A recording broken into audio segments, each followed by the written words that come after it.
Bonjour et bienvenue sur Repérage, la chaîne de géographie pour les collégiens et les lycéens, dans ce nouvel épisode consacré à la République de Sakha, Sibérie orientale. Cette vidéo est l'introduction à un article qui se trouve sur mon blog personnel Amnesty Générale. Cet article s'intitule « La République de Sakha, un diamant brut de 3 millions de km² à exploiter ». Effectivement, ce qu'on appelle aujourd'hui République de Sakha est ce qu'on appelait à l'époque de l'URSS Iakoussie, ou République autonome de Iakoussie. C'est un immense territoire situé en Sibérie orientale qui est marqué par un climat hypercontinental avec des températures hivernales extrêmement froides et la présence d'un sol gelé en permanence en profondeur, ce qu'on appelle le pergélisol. La population y est d'un peu moins d'1 million d'habitants, principalement concentrée à la fois dans la capitale Iakoutsk, qui est quand même une grande ville de 300 000 habitants, située au bord de la Lena, et dans d'autres petits centres urbains qui sont souvent des centres miniers, car c'est la première région productrice de diamants au monde.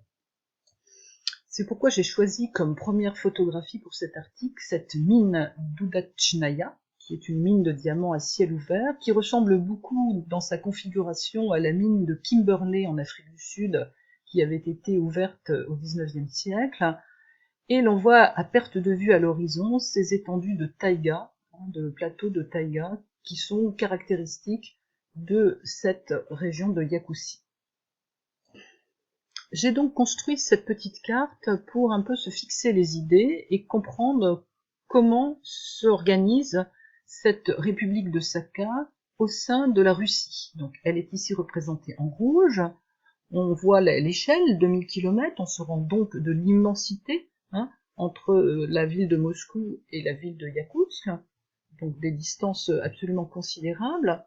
On voit ici le cercle polaire arctique, et puis on voit aussi le principal cours d'eau de la région, ce grand fleuve sibérien, la Lena, qui va passer à Iakoutsk et se jeter dans l'océan glacial arctique.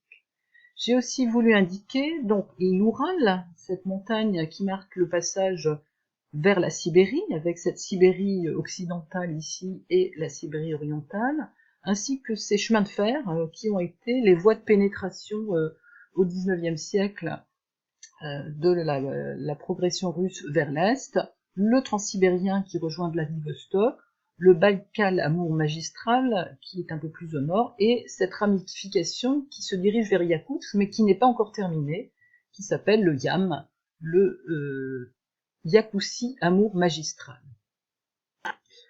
On visualise mieux sur cette carte les conditions topographiques qui sont présentes dans la République de Sakha, puisqu'on peut opposer ici la Sibérie occidentale avec ses plaines, à la Sibérie orientale avec ses plateaux et montagnes.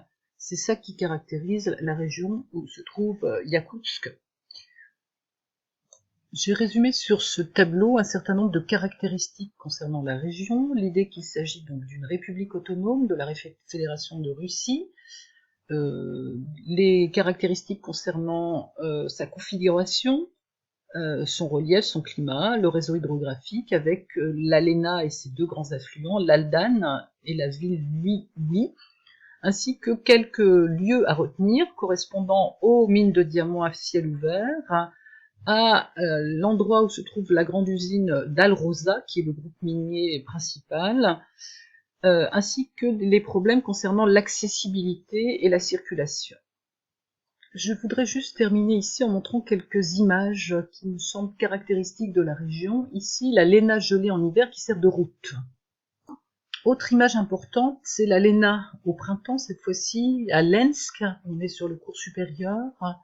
Les inondations catastrophiques avaient touché la ville, tout particulièrement dans les quartiers, on va dire les plus pauvres, où se trouvent ces petites maisons en bois caractéristiques de la Sibérie, qui ont été totalement noyées. Il y a eu peu de victimes parce que les évacuations avaient été faites en amont.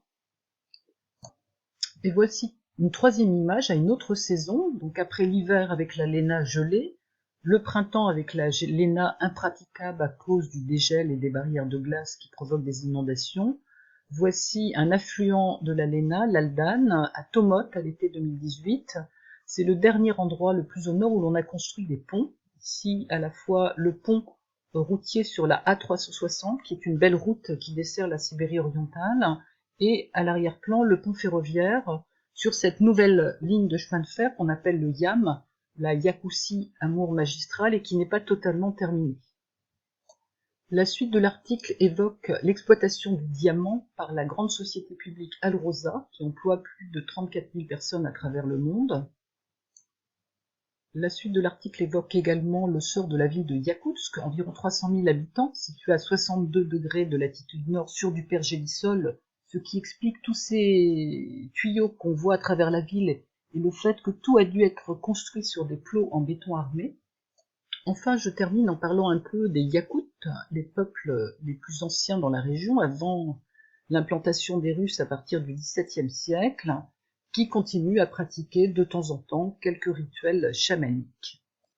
Et je terminerai à nouveau sur cette photographie de la mine de diamants à ciel ouvert d'Udachnaya, qui me semble symboliser de manière assez forte la manière dont sont exploitées les régions vides des hautes latitudes, que ce soit en Sibérie, que ce soit au Canada ou en Alaska, mais également les régions relativement vides de la forêt amazonienne ou d'Afrique centrale.